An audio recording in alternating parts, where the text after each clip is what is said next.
porte-drapeau, gardez-vous.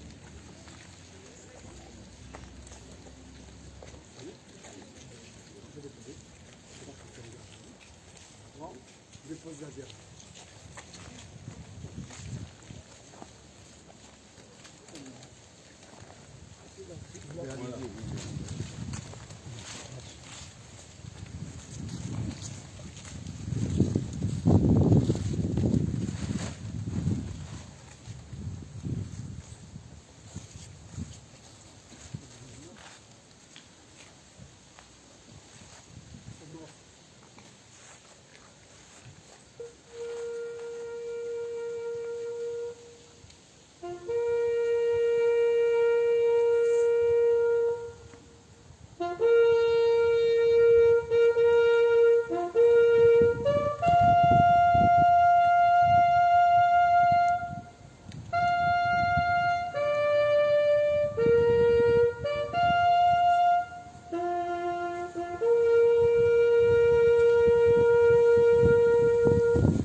Je salue les porte-drapeaux, les autorités militaires, représentants de la gendarmerie, des pompiers.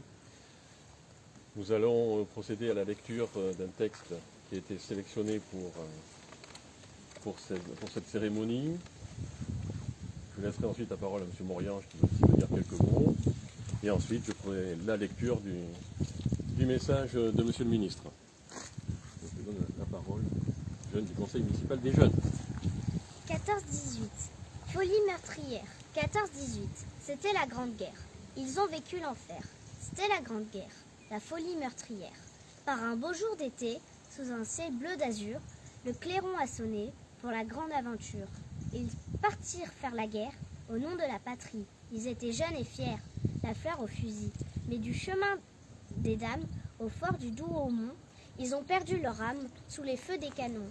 Avec la peur au ventre, ils chantaient la Madelon en plein mois de décembre quand ils montraient au front. Ils tombaient un à un, fauchés par la mitraille, de la Marne à Verdun, au cœur de la bataille, partout des trous de bombes, partout des trous d'obus, comme la fin d'un monde qui leur tombait dessus. Ils ont pleuré de joie le jour de l'armistice, quand enfin arriva la fin de leur supplice. Après un grand silence, les cloches de la paix, dans le ciel de France, se mirent à sonner. 14-18, c'était la Grande Guerre. C'était la der des der. Mais cette Grande Guerre ne fut pas la dernière. Jacques Rougier. Merci.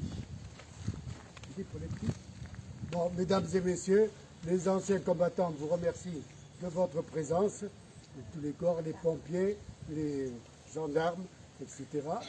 Nous avons également un petit mot que nous en discuterons davantage dans la journée à la Brède où nous nous réunissons tous. hein. Il y aura évidemment le petit coup de chapeau à nos camarades et nos amis, puisque nous avons des gens chez nous parmi les pompiers, de nos enfants, et pour le boulot que vous avez fait cet été. Hein.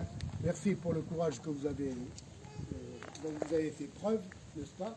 Et surtout, en vous félicitant, il n'y a pas eu de perte de vie humaine, ça c'était essentiel, et pour les biens que vous avez sauvegardés. Merci encore à vous tous. Merci mesdames, merci messieurs. Merci Monsieur le Président.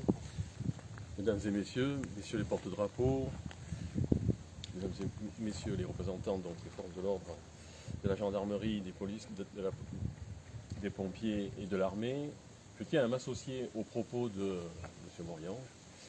Je remercie la jeune conseillère municipale des jeunes pour la lecture de ce texte qui résume assez bien ce qu'ont vécu les soldats pendant cette Première Guerre mondiale. Je vais vous faire lecture du message de M. Sébastien Lecornu, ministre des Armées, et de Mme Patricia Miralles, secrétaire d'État aux anciens combattants et à la mémoire. La nouvelle de la victoire se répand à la volée dans tout le pays, de clocher en clocher.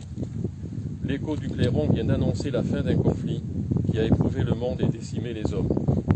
La fureur du canon s'est enfin tue, couverte par un immense éclat de joie. 11 novembre 1918, il est 11 heures, c'est l'armistice. Pour des millions de soldats venus du monde entier, c'est la fin de 4 terribles années de combat.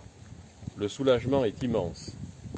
La guerre est finie, mais pour les survivants commence un funeste décompte, celui d'1,4 million soldats français tombés au champ d'honneur, de 4 millions de nos militaires blessés ou mutilés, ces braves aux gueules cassées qui plongent la nation entière dans l'effroi et l'émotion.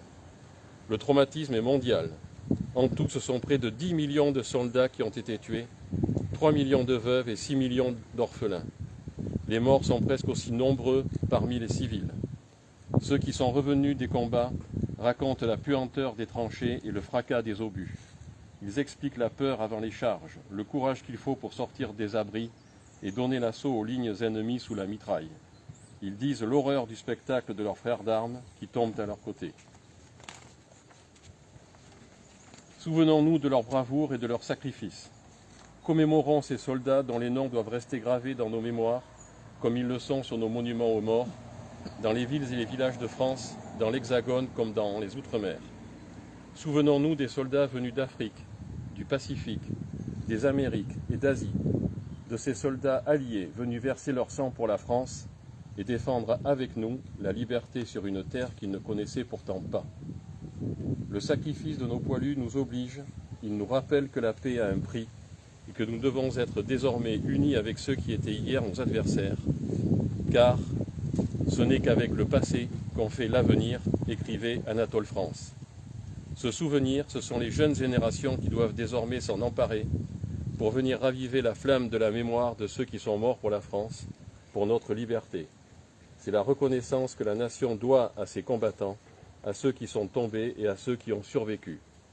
Aux combattants d'hier et à ceux d'aujourd'hui, comme à leurs familles et ayants droit, la nation doit continuer d'assurer réparation, reconnaissance et droit, comme l'a voulu le président de la République. Cette année, nous honorons 2 soldats morts pour la France au Mali, le maréchal des logis-chefs Adrien Quélin et le brigadier-chef Alexandre Martin. Honorons leur sacrifice et celui de tous les soldats qui ont versé leur sang pour la France. Le monde était convaincu en 1918 que la Première Guerre mondiale devait être la der des der, la dernière des dernières.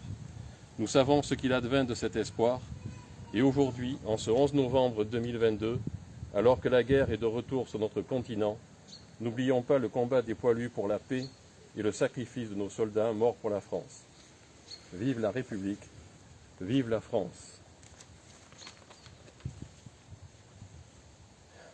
Adrien Quélin, 29 ans, maréchal des logis-chefs, 4e régiment de chasseurs, décédé au Mali le 12 octobre 2021. Alexandre Martin, 24 ans, brigadier-chef au 54e régiment d'artillerie, mort au Mali, le 22 janvier 2022. Je ne serai pas très long, je voudrais apporter quelque chose qui me paraît important par rapport à l'hommage que l'on fait également à ces 2 soldats morts au Mali, car ils ne sont pas seulement morts pour la France, mais je considère qu'ils sont également morts pour le Mali et pour le peuple malien. Car, que je me souvienne, c'est bien le Mali qui a fait appel à la France pour les libérer de la terreur djihadiste. Et je pense que cette année, quand j'ai vu des images au Mali de ce qui se passait là-bas, des slogans qui étaient brandis par une partie de la population, j'ai ressenti quand même comme une certaine colère. Et j'imagine ce qu'ont dû ressentir les familles de ces soldats qui sont morts au Mali. Je voulais apporter cette précision, car je pense que c'est une dimension qu'il ne faut pas oublier. Certains, certes, font partie de l'armée française, mais ils sont morts comme ceux qui sont venus en France dans la Première Guerre mondiale. Ils sont venus libérer un peuple dont ils ne connaissaient pas grand-chose et dont ils ne connaissaient pas le territoire non plus. Je pense qu'il ne faut pas l'oublier et je tenais à le souligner, car c'est un courage qui est exemplaire sur un territoire que nous n'avons pas l'habitude en France de connaître et dans lequel il est très difficile de combattre. Voilà, je voulais apporter cette précision parce que les soldats font quelque chose que peu de personnes pourraient faire. On va dire, ils sont payés pour ça, ils l'ont choisi. Et il faut faire preuve d'un grand courage et d'une grande abnégation d'esprit pour pouvoir accomplir les missions qu'on leur demande d'accomplir. Voilà, je vous remercie à toutes et à tous pour votre présence, nombreuse, ça fait plaisir. Et je remercie les porte-drapeaux, car je sais que je suis extrêmement sensible à la présence des porte-drapeaux, autant pour le 8 mai que pour le 14 juillet au mémorial de Richemont. Vous êtes extrêmement nombreux, car vous êtes aussi les représentants de tous ceux qui ont combattu et qui sont morts dans les combats que l'on vient d'évoquer. Je vous remercie à toutes et à tous. Je vous souhaite une excellente journée. Porte-drapeau, repos.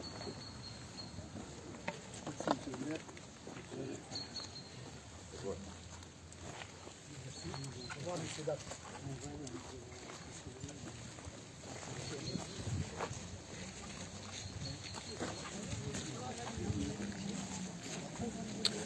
Voilà, 11 novembre à Socats, c'est terminé.